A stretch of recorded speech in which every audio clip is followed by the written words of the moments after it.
मेरे प्रिय भाई और बहनों, आप सभी को जय मसीह की। जीसस कॉर्ड्स चैनल में आप सभी का स्वागत है। परमेश्वर आपको आशीष दे। आज हम देखेंगे पापों से पश्चाताप। बाइबल के अनुसार पाप क्या है, हम पाप से कैसे शुद्ध हो सकते हैं। हम प्रभु में विश्वास करते हैं और जिससे हमारे पाप क्षमा कर दिया गया है, लेकिन वास्तविक जीवन में हम अक्सर प्रभु की शिक्षाओं के खिलाफ जाते हैं और पाप में जीते हैं। उदाहरण के लिए हम झूठ बोलते हैं, दूसरों को धोखा देते हैं, अपना आपा खोते हैं और फिर काबू करने की इस दुष्चर्क से खुद को मुक्त करना कठिन है।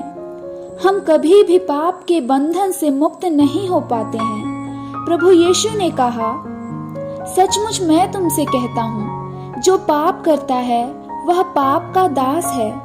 और नौकर हमेशा के लिए घर में नहीं रहता, लेकिन बेटा हमेशा रहता है। यूहन्ना 8 अध्याय 34 और 35 आयत।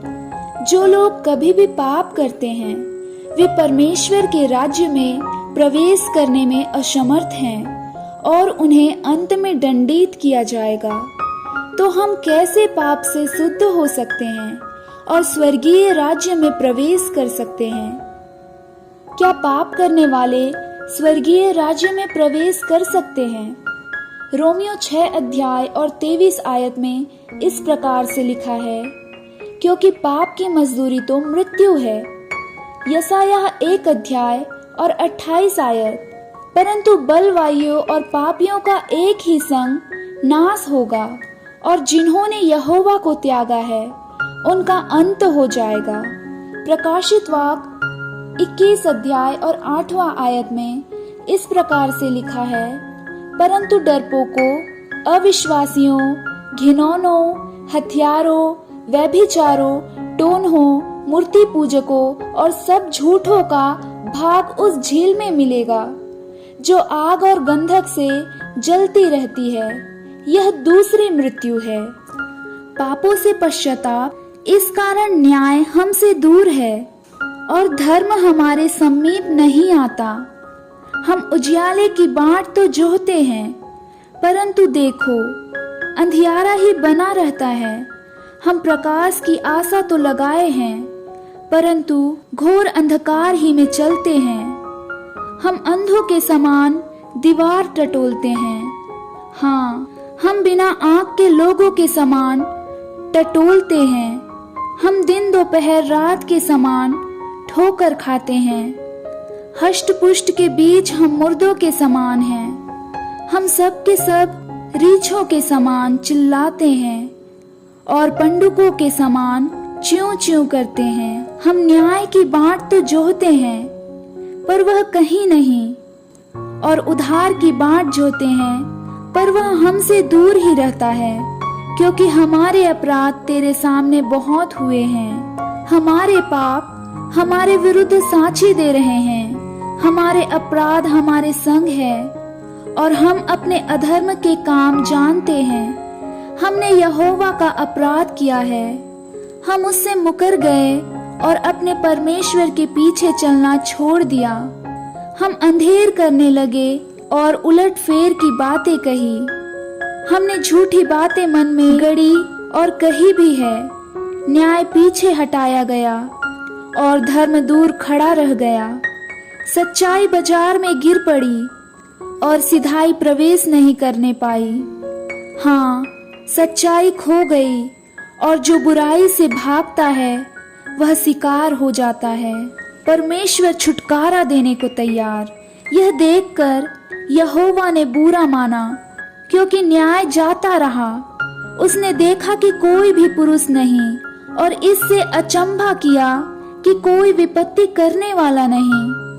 तब उसने अपने ही भुजबल से उद्धार किया और अपने धर्मीय होने के कारण वह संभल गया। उसने धर्म को झिलम के समान पहन लिया और उसके सिर पर उधार का टोप रखा गया। उसने बदला लेने का वस्त्र धारण किया और जलजलाहट को बागे के समान पहन लिया है। उनके कार्य के अनुसार वह उनको फल देगा।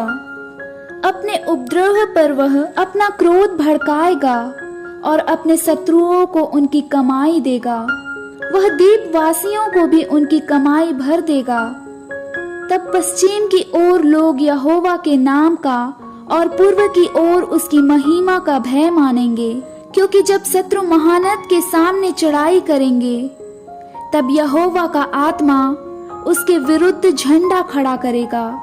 याकूब में जो अपराध से मन फिराते हैं, उनके लिए सियोन में एक छुड़ाने वाला आएगा। यहोवा की यही वाणी है। यहोवा यह कहता है, जो वाचा मैंने उससे बांधी है वह यह है कि मेरा आत्मा तुझ पर ठहरा है और अपने वचन को मैंने तेरे मुंह से डाले हैं।